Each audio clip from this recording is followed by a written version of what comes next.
abusiafo yebeda twedi ampo nyankopon ase se waye ne pe na bosome miensa akọ asan abeto yembio yewura kota foforo mu yede adusua foforo nimbie foforo na afenyansa ne nchechemu foforo nso na ayesade bro maboafo no aye krado a omobebo na the whole of this quarter adusua no watudin Exodus na yede nyedi animu no ede bro na atwemu ye basisia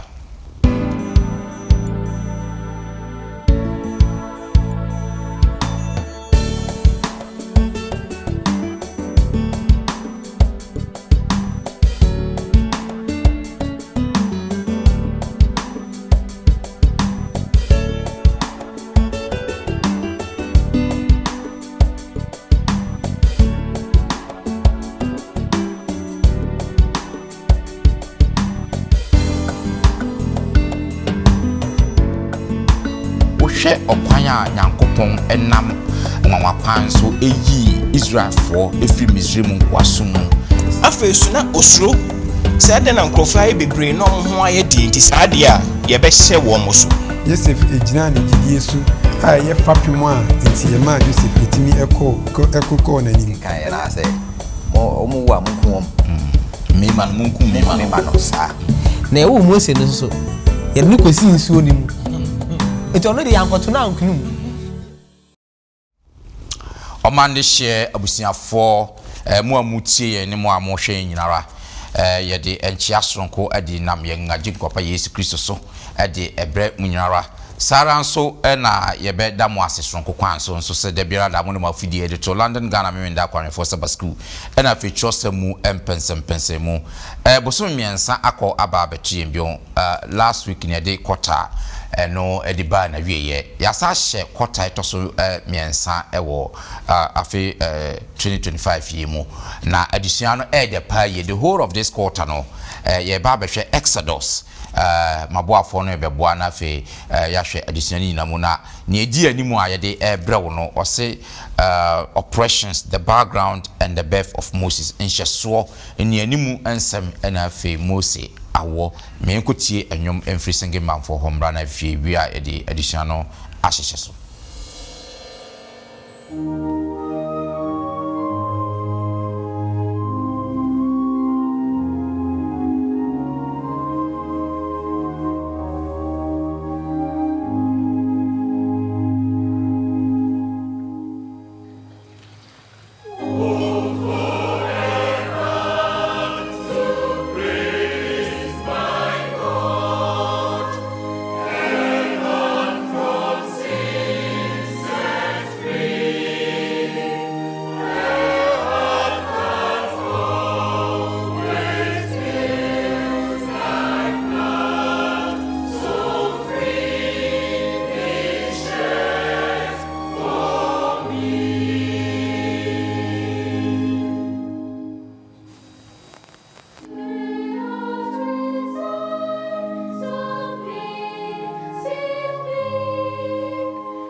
yɛda yɛ nuanom singing bamfo ase sɛ ɔmode enwuma etisi edi kɔta yanimu adisua yi mu ede amayen maboafo no ayɛ krado ɛwɔ hase ntino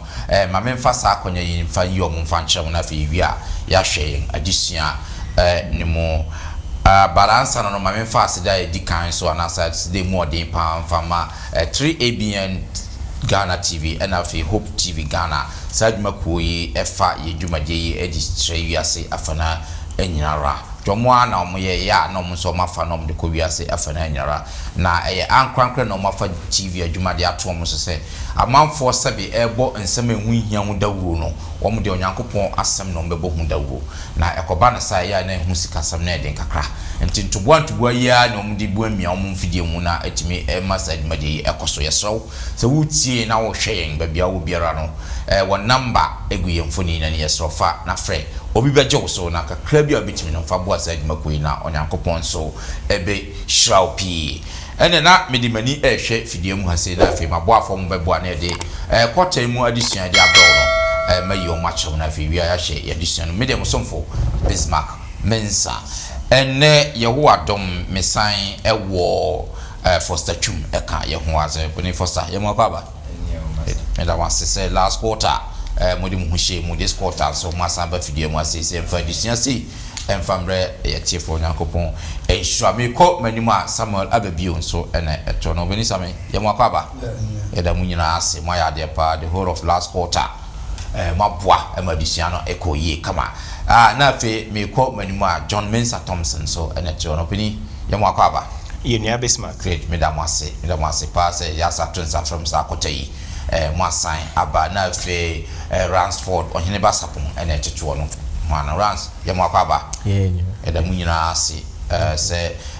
mama mo kwan na twedi apon yankopon ede mo ye adwuma e wo sa kwan so tiefo mo nso ye beda mo aseso kwan so se de biarada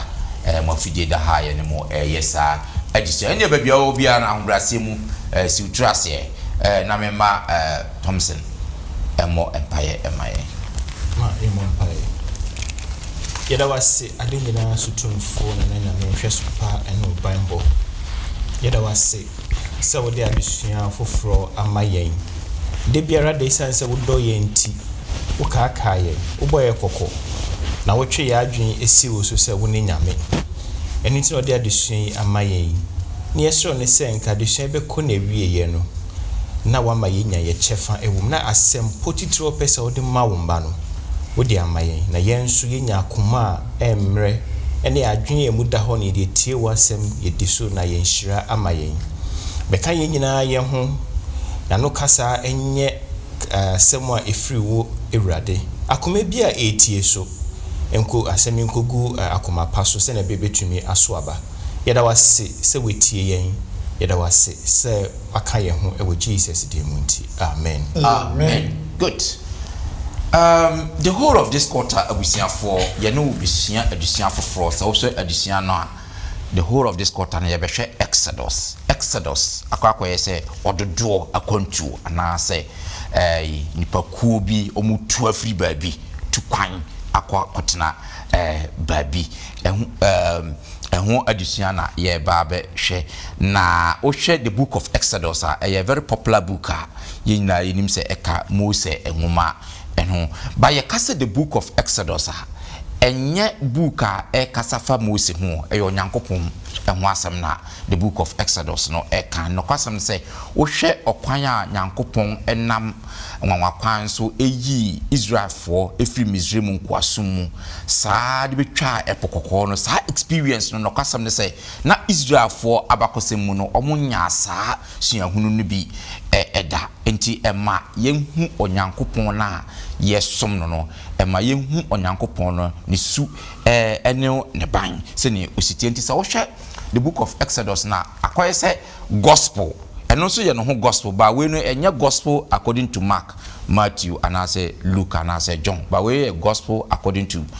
Moses eno na ye ba be hwe na omaye hu onyankopon ni su se onyankopon eye odo onyankopon eye nokwafo onyankopon eye obi a wo pe atentene onyankopon ema yemfa hudie ena afi nso onyankopon ye obi a wode bone nso yeden ede eche enti abra yesia exodus we ebebie yadwene mu emeye hunyema bebre efa onyankopon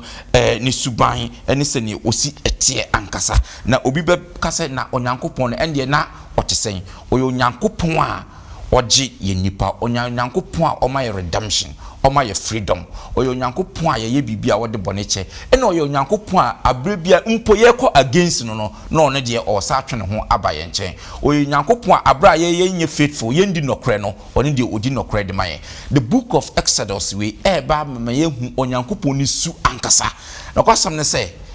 making kan enwumanu no abie madwene pa yi enti se na waye wadwen se won fa ho hye kwota yi mu adusua no kwasam se start na fa ho hye kwota yi mu adusua na yenhwe se ne kwota no adusua ni nyina ba abeko the book of Exodus no up to be 40 chapters and ya chama 13 weeks and ye ba besua every week bia ye be fa chapter no baako ni mienu emu nsempoti true na fe ya discuss into the first week we say no ye ba be hwe no ye ba be hwe chapter 1 and 2 no slavery in Egypt Israel for mu kopie Misraim no na fe nkwasum no mu no ne esiye eno na sa first and second chapter we no eba into the first week no hwe Israel Misraim anase Misraim nkwasum na yeko the second week na ye behwe commission of Moses suma no tama na Yesu anase onyankopon esuma Moses ne ko the third week na fe ya hwe complications no na say ahokere bia na eba on abrabo mu then ye ko the next week no na fe ya hwe the first 9 plagues sa or how musu nkrono ne edi kan no ye behwe eno the fourth week na fe ya jump na fe ya kwakohwe the 10th plague no so the 5th week no emu na fe ya hwe the celebration of the Passover aka sa week no na fe ya ba behwe the 6th week no ya ba behwe the liberation of Egypt and na fe the Red Sea experience time anyankopon yi omu free Misraim na fe omo suahunu epo kokko no no then na fe ya ba behwe omo kwantom to call mountain Sinai no na fe ya ba behwe onyankopon covenant a oni omo ye na fe time onyankopon de embrasem du no de ema omo then na the 9th week no ya ba behwe se omo de onyankopon law no se omo de eye adwuma the 10th week no ya behwe the covenant conditions and after the blueprints of the tabernacle ada pamno sene na esitie na afi na omusi onyankopon tenabia no eno so sene esitie na afi ye firi ho the 11th week no ebeba ba ye time na Moses kwakoje yina aba na afi omoye the golden calf no na afi omoye so omosom abosom obosom no na afi the 12th week no ya ba ba hwe onyankopon a wo yi no ho e de tre Israel for no anase Misrael oyi no ho na afi Moses so nanim shrine no eno se yebehwe no wo the 12th na final week no ya hwe the tabernacle built and dedicated time you will see onyankopon to madan no na afi o dedicate edema onyankopon ya che enti yendru na chese we no ya chapter 35 to 40 no ena na yedru no enti yenwie sa adusua we no na the book of Exodus no ya exhausting nyina enti se oyi unhu free na otwe ba kokura die mu a unhu adusua ndi so maboafo no aye krado ama the first lesson na ye de brewo no se wo hwe first lesson no atifi asem na o say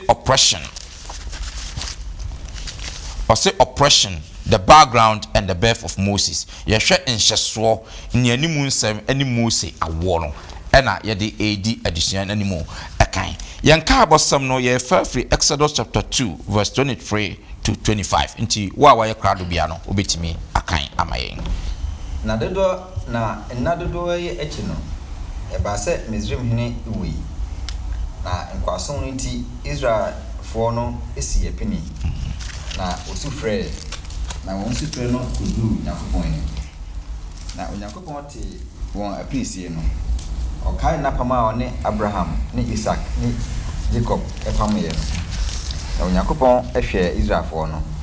ohunu won tebia o mu no Amen. Amen. Great. I think say ye ko ye nim no enka abosem we ebeba mu na fe yaka ho yakasa afa sene esi etie ho. Great. Ye share the background and the birth of Moses. Sene ye dikan aka. In fact, so share the book of Exodus na o share bre anase amanihunu a Israel for ni ko mu a na eji wadwen twi anase etwe wadwen edisi sebe obi asambre so wo nkwasom bi mu for some reason ye tete no atenche bi bugu no so na okọ amanihunu bi mu a na ofise anase ofise oje bi animu ti se ofa Exodus book na wo kenkan ya no kwasem se ebema na wo saate bi animu a ebema hope se Israel for ne timi ko saate bi awe mu nyina na onyankopon yi omu firi mu a na chese so regardless of one so tibia wo mu bia no onyankopon ebetimi ajewo afimu enti eye nkurahyesem ema wo mu assembly wo mu wo some level of oppression and slavery bi mu enti ebeboa ye nyina ti yenhwe sene adusua no ebema yen ahyase. First of all yenni kan enhwe bibi ewo ahase abra onyankopon krofo ni kopie wo Egypt no. Exodus chapter 1 verse 1 to 7 no, and I say extended to 11 na afide yenhwe ne ewo hono enti radasem na yenum ne Israel ema oni Jacob ba Misrim no din wo mu bia ne fifo na ebae Reuben, Simeon, Levi, Judah, Isaka, Zebulon, Benjamin, Dan, Naphtali, Gad ne Asa. Nipa ofri Jacob asemu nyina ye edioson. Na Joseph wo Misrim dada. Na Joseph ne nnuan num nyina ene wom bresofo no nyina wuwi. Na Israel mano no owoe na wodore bibre na won asichene na won ho ye din papa na wo ye asase soma na ohene foforo bi sore Misrima na onim Joseph o ka kire ne man se hwe Israel no fondoso na won ho edin sen moma yemfa nyasakwan bi so ene won ni na wa noso na se esa bi ba wankoka yen atamfo ho ene yen ameko na wansore asase so anko na osisi won so adwumayefo no so empanifo se wonfa ene so ade a emu edu enhye won so na wochechire adekura inkru Piton ne Ramses ma Pharaoh. Amen. Amen. Na what do you see 11 now? 11, yeah. Okay, great. Yancho, ntino Mamenko Thompson so. In terms of the background of this study. Si ehwe Hebrew kasa mu a ose Exodus no eye Shemot a ekire names. Senti a o kasa ne se ehwe akenkan na wo share from chapter 1 verse 1 no ekoni nyina no. O de Jacob ne madin ene share. Na obo 11 names esanse na Joseph dio owo Egypt dada nti yamfa ne din anka ho badin de ba say Joseph no wo Egypt dada eno nti na no omofre no names no esan ye din no na we eyende anim nti menkomo bebre esan say omo ka me ho no e de adesua no na ehyehyem ni nyina beba na wo hyase a ekire onyankopon inhira odishira Israelfo ade nti na make asa akenkan ne de man say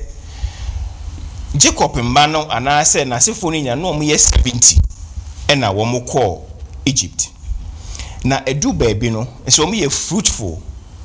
they increased abundantly afesu no mo hu eden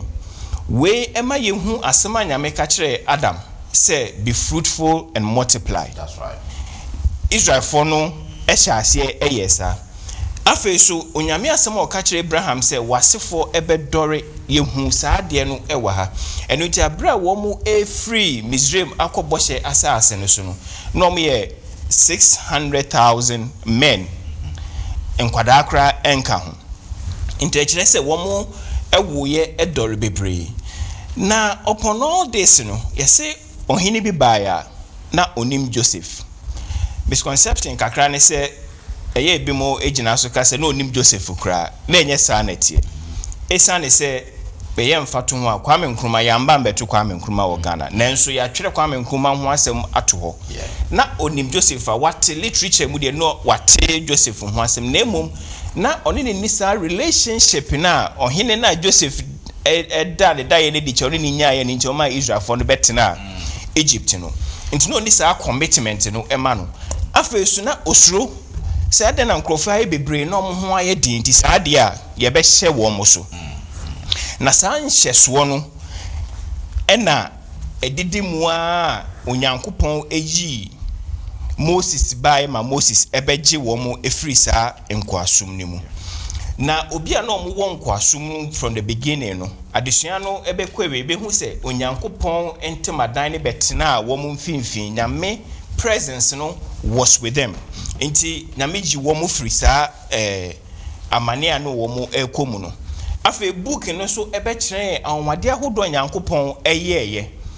se nyame apai pukokom epo no wapai mu se ne ma emfem se Jordan wapai mu se ne ma emfem ye hwe Jericho afesuo na ya ade a eye din ma Israel fanso nyame etumi koje ne ma ema ne mba edinkunim enti book no ewo ensem bebre ewo ma e kire se ampa onyame tumi ewo ho no se de mpendodo ye hye wo mo so no mpendodo na wo mo so ase e dore na wo mo ho eye din enti meka abesusu se bia na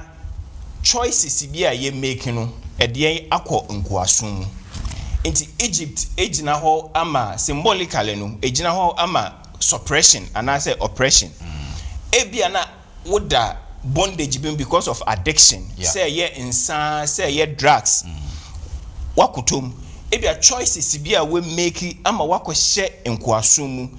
ebia company na wafom na say namfo bia we nya wo mo ama wakohye nkoasom sesia ana say bi mpo a wo hwe ye every prison bi esan say eho eye nkoasom ana say ya ye keju ana say bi adwuma mpo a we nya wo ye no ye hye wo so ewo adwuma mai say nkoasom na wo mu ana say aba kwentum wetu kwan na ahokyere nkratasem eye problem aye dadwen ama Exodus ema ya tiase se na Israel for won kwasom nanso nyame age wo mu eno nti bebi a wo bia ti bebi a wo mu sesi a bia no nye ni da so se onyame ebetumi adwo emre pemu no nyame ebeyi we frisa nkwasom ni mu yo yento asona fe yenhwe the historical background no yenhwe sene Thompson adika amaye abase kakra se ye hu tebia na omo womu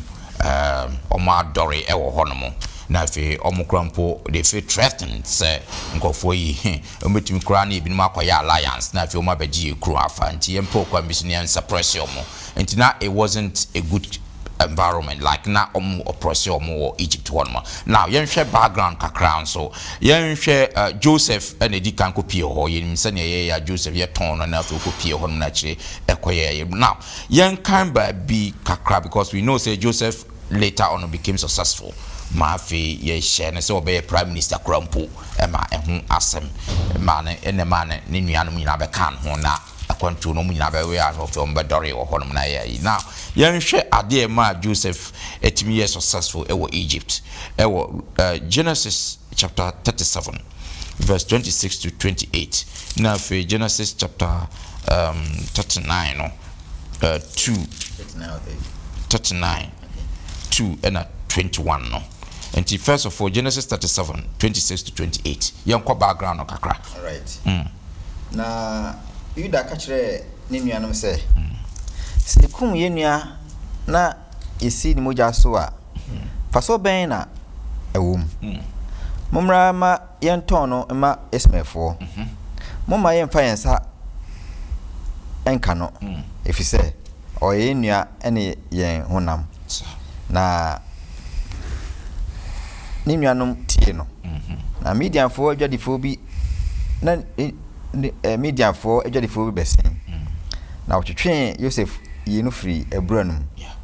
na wɔtɔn no ma Ismael no gye nnwetɛbena aduo no na ɔde Joseph kɔ Misraim. Amen. Amen. Okay, yɛnhwɛ Genesis 39 2 21 39 2 and 21 and 21. Okay, na Awurade di Joseph akyi na ɔyɛ ɔbarima a ne ho wɔ siadeɛ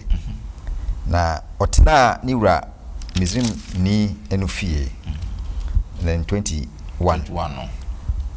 21 say na Awurade di Joseph akyi na ɔdom no na ɔma n'anim ɛba enyam wɔ efiase hwɛni ɛno anim. Amen. Amen. Okay, Sammy, I think say yɛnhwɛ background no to Joseph ne success ɛne how ɔkɔpie wɔ Egypt no ne keka ho no ɛte sɛ si yɛhwɛ akenka asɛm no a yɛbrɛ a yɛkae ma yɛ no a ɛne sɛdeɛ yɛate Joseph ho asɛm bebree no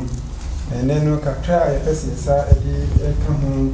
na yɛte aseɛ yɛ ni yɛfa mu aba no nso yɛ ne background no ɛne nneɛma bi a Joseph yɛyɛ a ɛboa no ma ɔkɔɔ n'anim a mene mmienu nso yɛbɛtumi afollow the same steps no ɛdi kaa no ɔne ne nuanom sɛdeɛ anim dada no akɔba sɛ ɛwɔ sɛ Yuda aka sɛ yɛbɛkum yɛ nua no deɛ yɛntɔn no ana wakɔ akɔdi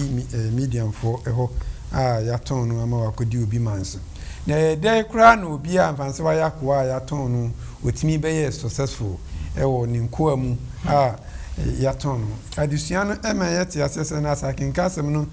points bi a medwɔ to yɛ ne research kakra meyɛɛ ne mehu sɛ Joseph ɛde si ne tirim sɛ wɔnim Onyankopɔn enti faithful a na sɛ gyidie a wɔwɔ Onyankopɔn mu no wɔyɛ n'adwene sɛ wɔntoto no ase enti sɛ nyame hu nea wɔyɛ o si wɔhu nea wɔyɛ o Joseph ɛgyina ne gyidie so a ɛyɛ fapem a enti yɛma Joseph ɛtumi ɛkɔkɔɔ n'anim ɛyɛ dɛ bi te sɛ sɛdeɛ mene mmienu nyinaa yɛnim sɛ obi a wakɔdi wakɔ ɔhene fie na ɔhene ankasa ɛyere atwe ama no nanso no wamu sɛ ɔhene no wɔ hɔ anaasɛ ɔni hɔ na mmom no ɔde n'ani huu sɛ sɛ meyɛ bɔne a nyɛ ɔhene na meyɛ atia no na mmom Nyankopɔn na meyɛ atia no ɛno na ɛkyerɛ ne faithfulness no a ɔtumi ɛyɛɛyɛ nti ɛde m ɛkɔɔ n'anim no afei wanyina faithfulness no nko ara so wɔsaa yɛ obi a na ɔyɛ hard work kyɛ sɛ hard working sɛ wɔmfa n'adwuma ɛyɛ diligence wɔmfa n'adwuma ɛni agorɔ ɛne sɛ obi a ɔyɛ akoa yɛnea mene mmienu si yɛyɛ adwuma wɔ baabi a company bi mu koraa yɛ ana yɛnta nka no korɛ ne yɛnhwɛ sɛ bi wɔ hɔ a sɛ wo boss wɔ hɔ a kwa bɛɛ na afa so yɛ adwuma ɛne wo boss ni hɔ a sɛ o si wapie a mempɛ baabi nye mahome kakra yɛhu saa nneɛma no ɛwɔ Joseph mu na Joseph ɔyɛ obi a ɔnyɛ obi a ɔyɛ lazy na ɔyɛ adwuma nso a wɔyɛ accordingly sɛdeɛ ne boss wɔ hɔ sɛ ne boss ni hɔ sɛ ɔyɛ slave o sɛ ɔyɛ servant o na wɔyɛ sɛdeɛ ɛbɛyɛ a ne adwuma nso ɛbɛsɔ ani afei nso Nyankopɔn dom na adom akyɛdeɛ a any ability to interpret dreams sɛ Nyankopɔn ɛyɛ n'adom a na ɔtumi ɛkyerɛkyerɛ daeɛ ase na ɛno nso ɔde dom no Joseph ɛde ɛyɛ adwuma ne life mu nyinaa throughout afei nso sɛdeɛ nim Joseph no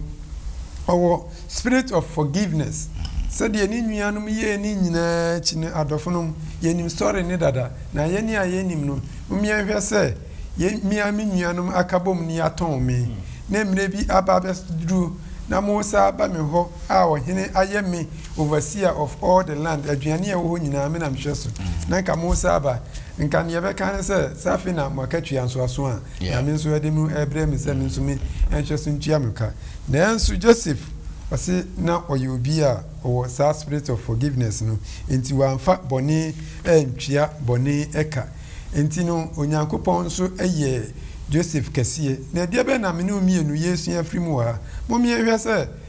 ɔno no de ne wura ne n'akoma nyinaa hyɛ Nyame no mu nti no Onyankopɔn nso ma ne yɛ success ɔyɛ successful na successful no ɛne sɛ ɛfiri sɛ Onyankopɔn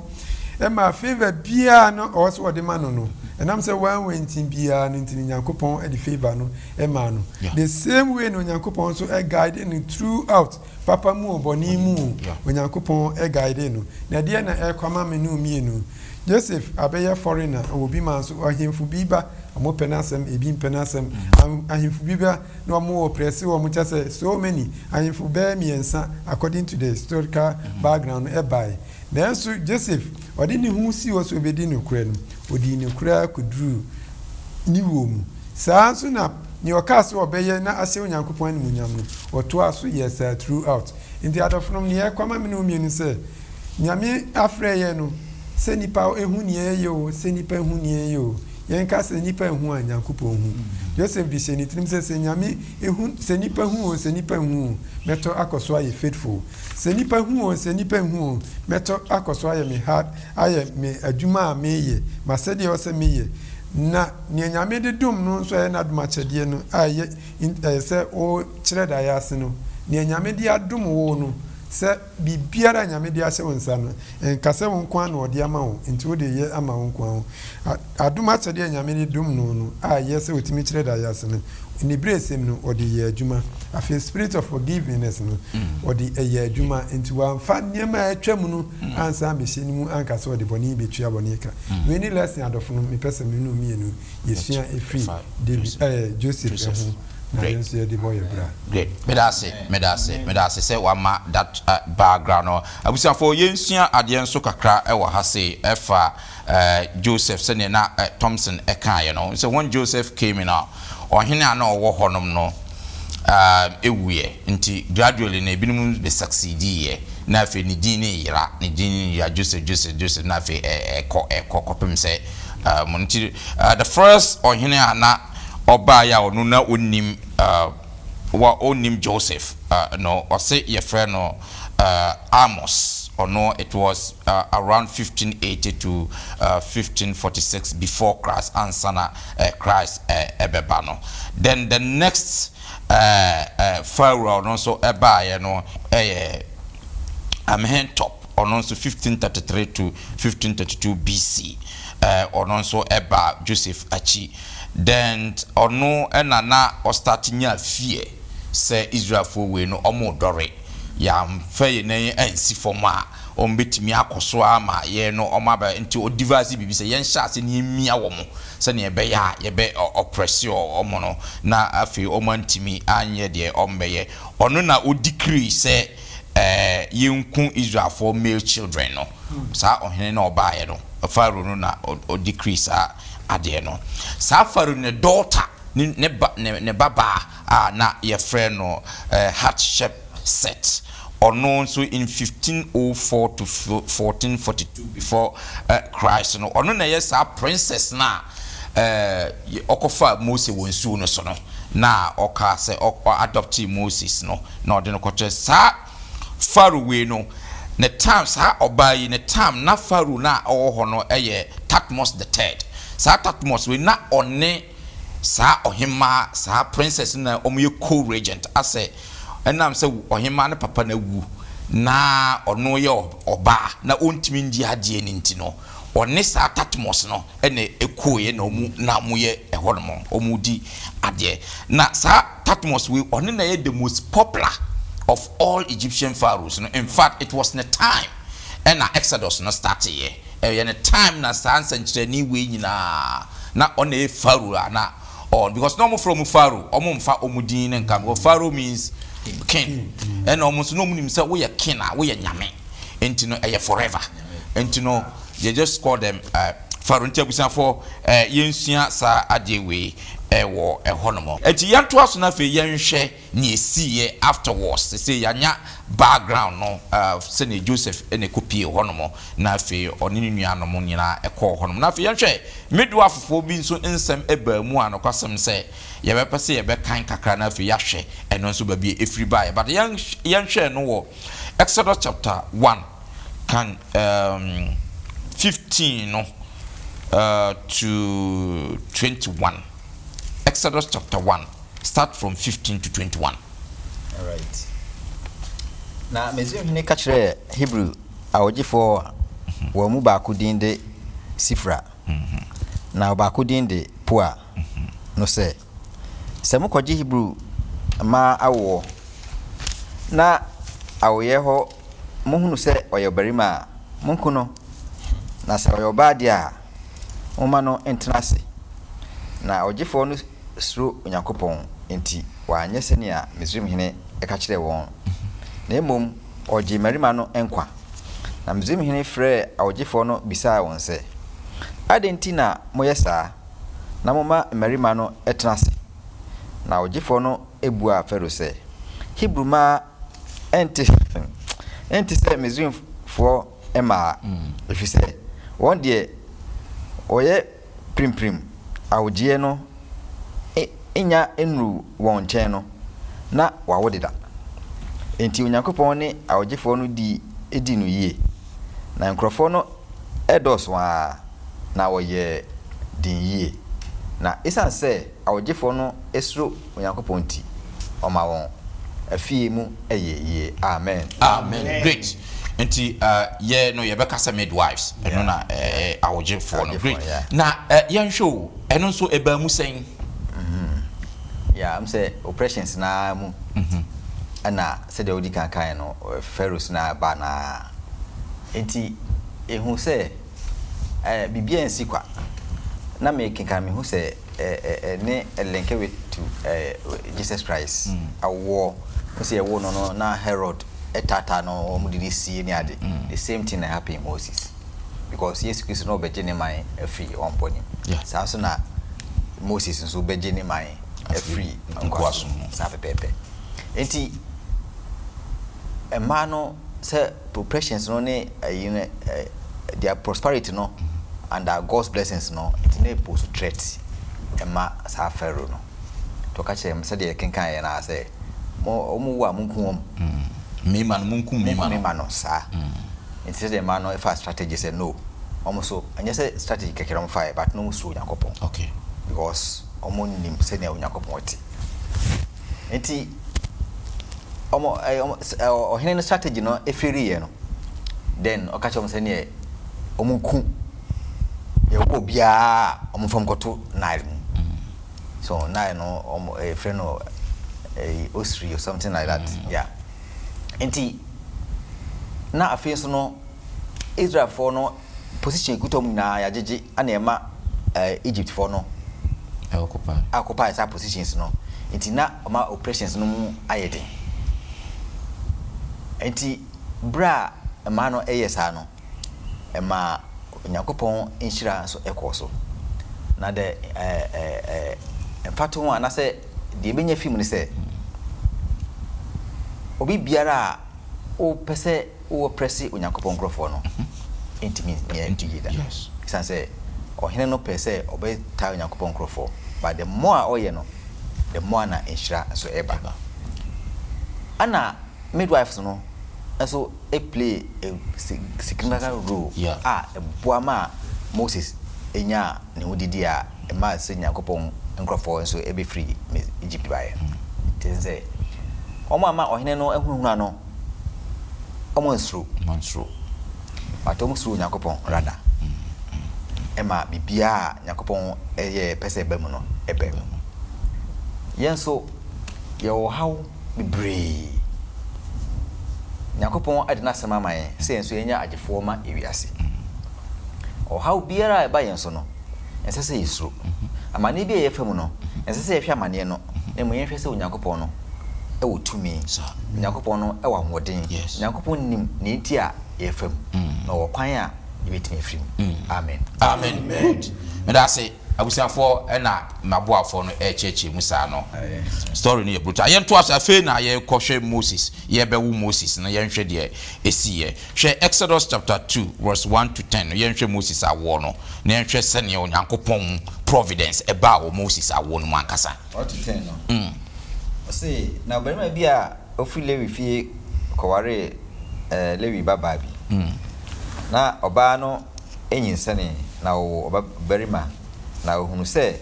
ne ho ofe no ode no sie abosome miensa na ontumi nkura no bio no ofa emewa adaka bi de ama ene ehye esra ho na ode abofra no etu mu na ode kosi ewrem wo nsuo no ano na ne nua ba kugina achichiri se ohwe nia ebeye no na Pharaoh baba samba esuo no ano adware na ne mawa re pasa esuo no ensunua bra Pharaoh ebaba hunu adaka no ewo wura no emu no osoma na bawa se onkofa mra na obue so no ohunu akokwa no na hwe na oyo berima osu na oye no mobo na ose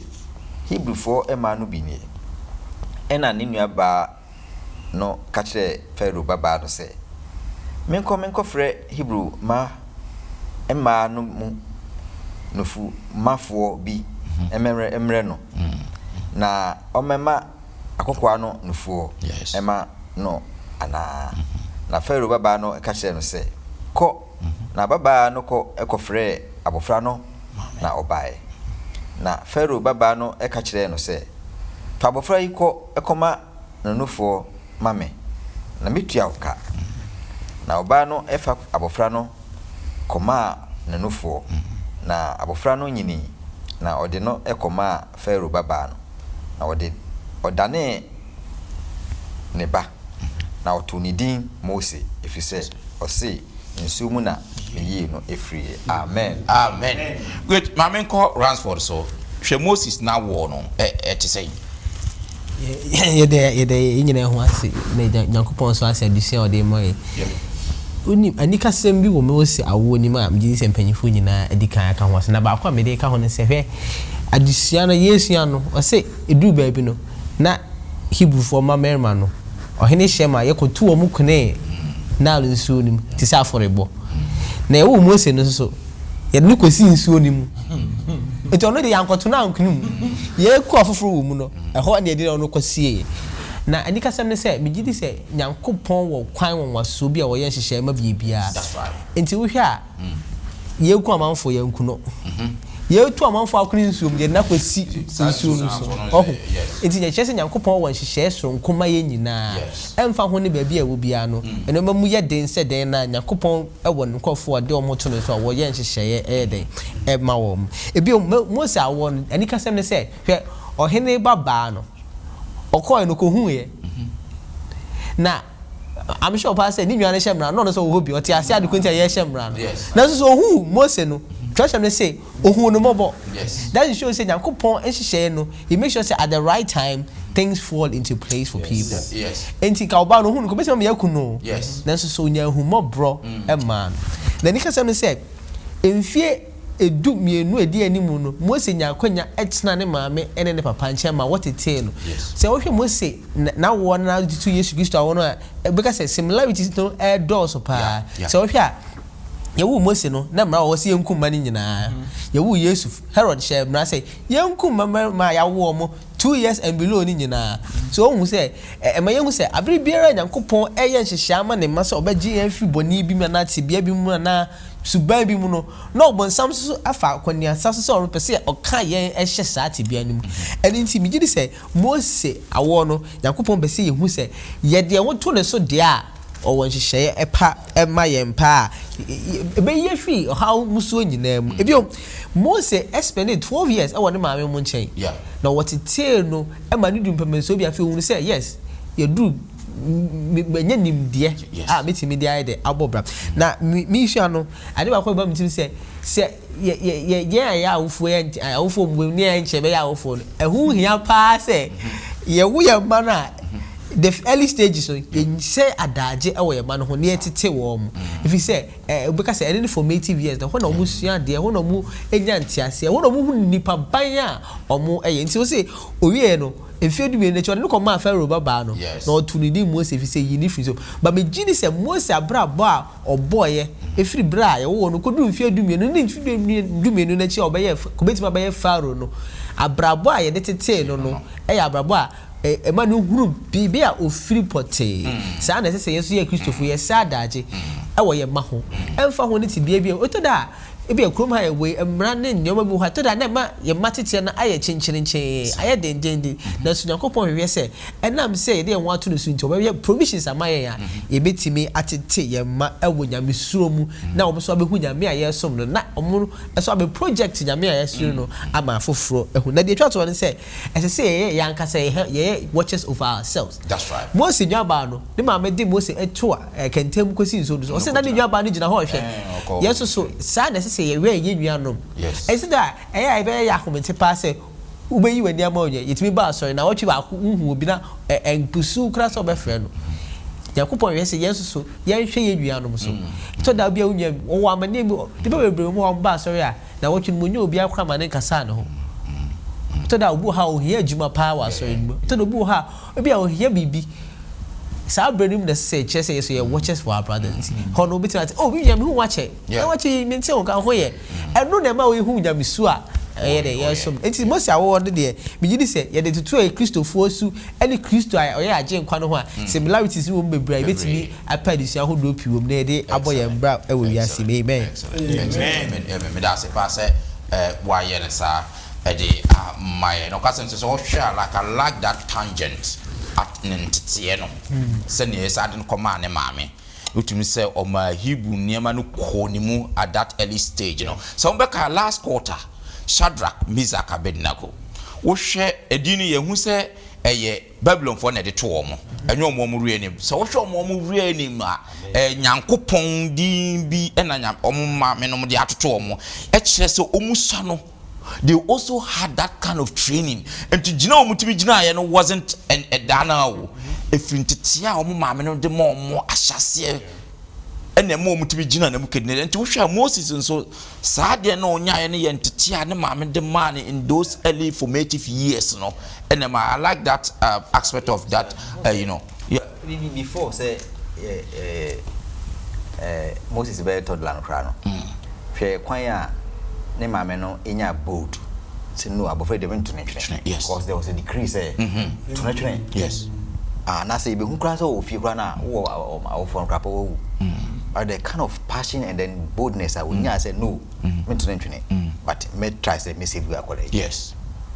this is the some of these are some of the things I timi Christopher yenya akodro ene yes yenya etimi protect Nyankopon ensem bia yes obonsam e dia share so a go contrary to Nyankopon asem yes na ye sro yeah na yakoye ne ese yeah imieni na yetie Nyankopon asem a nyame na way a obeboaye okay hwe se de Moses ne ma me gina ya Moses ya pe odimai sa pepeneti great me na mase yen hwe na fi yen sori yen addition so addition na ye kama pa ba ya hwe ya yembre no so ebe wi yen wa has na fi there's a change of plan and yema asa kakra there's a twist to the story now yen ko Exodus chapter 2 11 to 25 yen hwe ni esi no in fact na me kenkana kampese me yi mu because ewa but me yi bi free mo enye yen kan se na esi tie se na atiefo behu se na abasam no se na esi eko Exodus chapter 2 11 to 25 na yen hwe de ho na Moses nyine no dabi ofredi ko ne nuanom nkyɛn sɛ ɔkɔhwɛ wɔn adwuma yɛ no na ohunu sɛ Misrimni bi rebro ne nuanom bi a ɔyɛ Hebrini na ɔhwɛ ha ne ha na ohunu sɛ obiara ni hɔ no ɔbɔ Misrimni no kum no na ɔde no sie anwea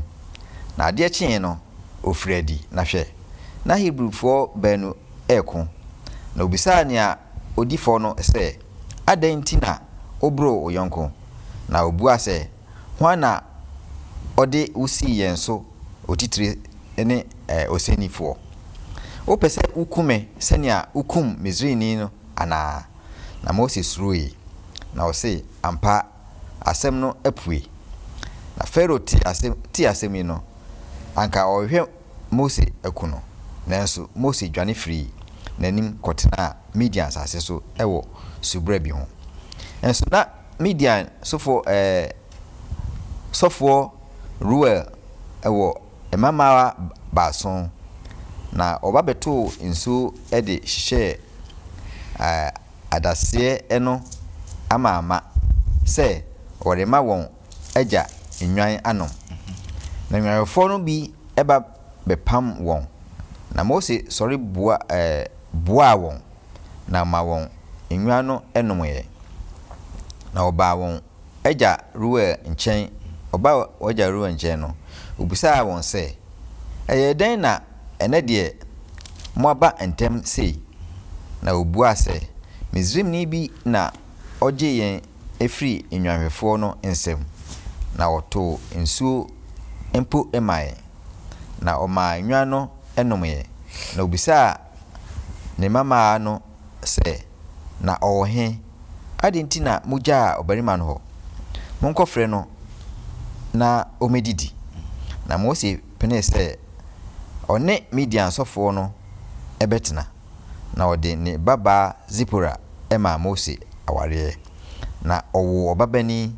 na Mose too ne din Gershon ɛfiri sɛ mayɛ ɔhɔhoɔ wɔ ananafoɔ asase so na ɛna dodoɔ yi akyiri no ɛbaa sɛ Misraimhene wui na nkwasom no nti Israelfoɔ no si apini na wɔsu frɛ na wɔn su frɛ no kɔduru Nyankopɔn anim na Nyankopɔn ɛte wɔn apinisie no ɔkae n'apam a ɔne Abraham ne Isaac ne Jacob ɛpamyɛ na Onyankopɔn ɛhwɛ Israelfoɔ no ohunu wɔn tibia a ɔwɔ mu no. Amen. Amen. No ne yanka bosam no. Great. Mame go back to Thompson. Na me hwɛ twist no. Niema asesa kakra ɛwɔ Moses Abraham wanyini wakwakɔ try so be defend ne nkrɔfo apagya wadwane akotra media asase so wanya oba aware Abraham for fresh asase eti sen Bismarck medasi Moses yehwɛ a ne nkwando di wa asase so nya na 120. Yes. Enti or the 40 years etna Misraim free bra ye wo no e de kosi ebra o free Misraim. That's right. Na obi a no oye potential king and as a potential pharaoh. Esan say ohene ba na ye wo maame. University say wo Egypt nyina at that time. Megidi say Moses Kobi. Ebi na oboni PhD kra 40 years there. Oboni PhD nyina oba be ye ohene. Tactics in war in governance. Why ye we share strategies we share ni nyina. That's right. But esan tete a ne maame e de man no free ni nkwada brem ti Moses opa say ɔde ne ho bɛbɔ Hebrewfoɔ no say ɔde ne ho bɛbɔ Egyptfoɔ no enti nanka obetumi edi ɔhene o but ohun sɛ daabi me nkrɔfoɔ no nkrɔfoɔ a wɔn brɛ enti me de ho bɛbɔ wɔn na saa mistake na ɔyɛɛ no me meka sɛ ɛyɛ mistake because at a point no feel sɛ ne nkrɔfoɔ no brɛ enti obetumi ako agye wɔn ba mistake ɔyɛɛ ne sɛ na nyɛ ɛkono nyɛ ne ko. That's right. Na wo say apart from the wosua ni nyina no nyame de no fa entitiem na nyame kire ne bebi mo hu kwan ofa so a obetumi agye wo mu efri nkoasom ni mu enti saa mistake no ko yesa ne yekenkan ye no okun obi na ohun se afi okoto Israelfo mienu anu wo mo anase Hebrewfo mienu anu wo mo okun eno so munja de na mu ko se hwe opese obekun ye ntise ne awokun Egypt ni ndo hu se no de we ade na tija ne de e wo so dwane na Mami White eka asem bi e wo Patriarchs and Prophets say asem na esi no it was exaggerated no mo kama wo mo kan mo hene ne te say Moses de ne ho akọbọ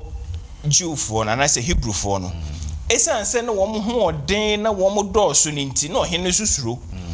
enti ohene ye say say asum esi de ne ho akọbọ wo mo dia ene me say me kunu say ne be ya wo mo metu me so sa eno na ma ohun se no sa tija de no amendwane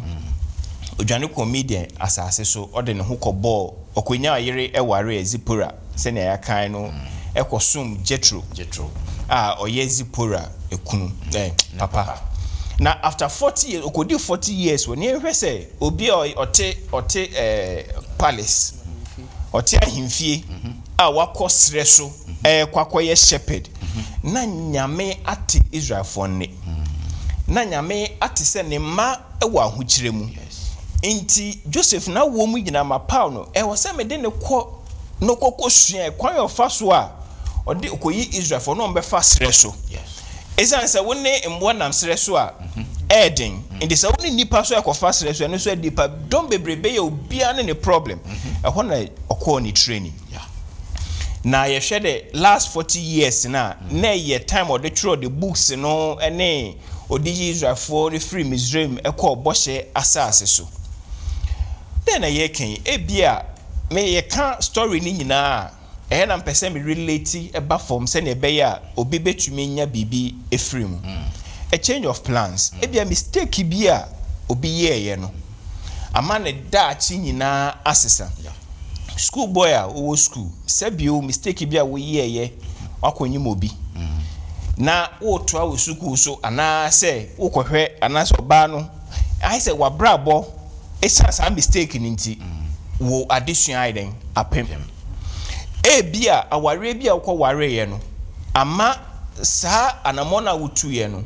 obi bia esi unim sɛ wo kɔ wanimu sɛ wo kɔ wachiu enti sebe menso my mistake pen obia aye mistake pen but nyame ede afa adesua bi mu alright nyame atete ma yenya adesua be firi ne ye no nti sisi ane se ye kɔ ye kai se aha na me kɔ ye a menya amane yi nti ma me ndane me ho na wadane ho sa training ni bi na Moses ekɔ ye alright na the hope wo mu ne se nya wo femu ende bia mistake bia wa ye bia no onyame ewo tumi se obeji we free sa situation no ebi wo ho ana ye nyame akwan bi ode fa so a se ne be ya obetumi ani pakese obebo nyame hu dewro akire afoforo bebre enti se wate ahwa entena bebi a wote no sorry na Kristo ebehye wani great amen me da say runs me dey ka ho no yes me see addition I think me join ho ne say as church members we should be careful not to inflame unnecessary passions in the church. That's right. Asem si a mumi susu ntu jangu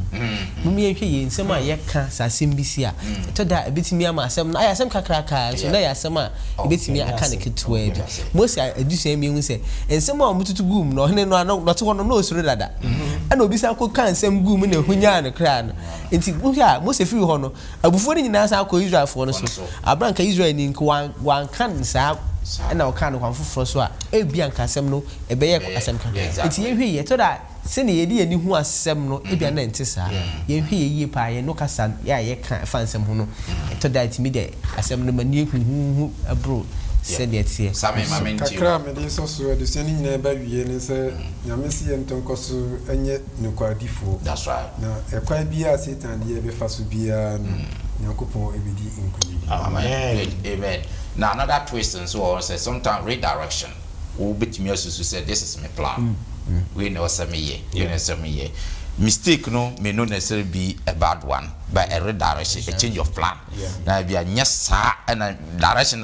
because sometimes a yes mistake now one kasa you ube kwa this and yama why yes from so no I trust a hana me pesa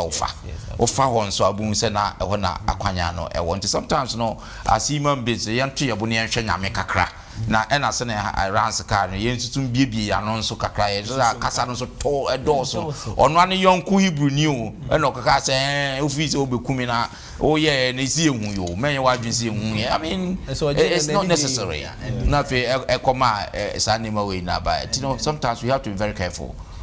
Moses and so say yes room one no through but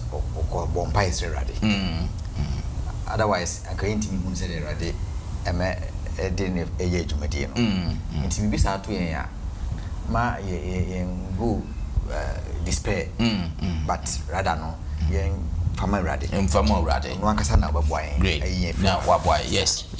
Yeah, that was say, yeah, that Munasi. No, custom says, oh, she Moses and so. Me pan and kafaru, pa me be farua. And can easy but wapu because hakra mpo no de show bia onya nkrata crash de oye eno no ye unya royal wo mben ahimfie kra krata so keke wo hwese ne wo ye na ye be fro kim ye fro te ken chas Moses wa bo adwuma abuza for ye mfa ntwere ase na adusua no ye kase ye ka emre no ebe wi enti nianimu asem no na ye de abron we ni ya hwe Moses na war no na Misraim tibia na Israel for no timu ewo Misraim chapter 1 and chapter 2 no ho kakra na ye ne why next week no ye beto aso na fe ye no atwa adusua no so katoni na me ma sami inshira so kra ma ye adumura yɛde wase sɛ woma yɛbrɛ ma yɛne adɔfoɔ no bɛkyɛ adusua yi yɛsrɛ sɛ ma adusua yi mfa nsunsuanso papa mmra afoforɔ yɛne a yɛsua no nso yɛmpiki mu aba a yɛde bɛbɔ abra a ɛsɛ ne fata hyira yɛne abusua ne adɔfoɔ nyinaa wadom nti amen Amen.